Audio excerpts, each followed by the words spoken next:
পিটুনি দিয়ে পুলিশের হাতে তুলে দিত। সিদ্ধান্ত তারাই নিত পুলিশের হাতে কাকে তুলে দেবে, কাকে দেবে। এই অবস্থার অবসান হয়েছে।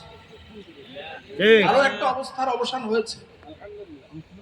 আপনারা যারা মসজিদের ইমাম আছেন তাদের কাছে সরকারি নির্দেশ আসতো।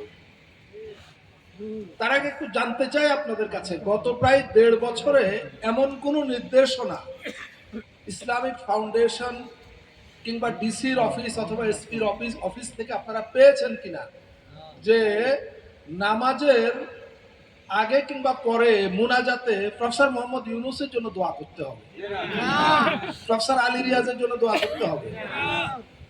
এমনকি আমাদের জুলাই অভ্যুত্থানের যে শহীদ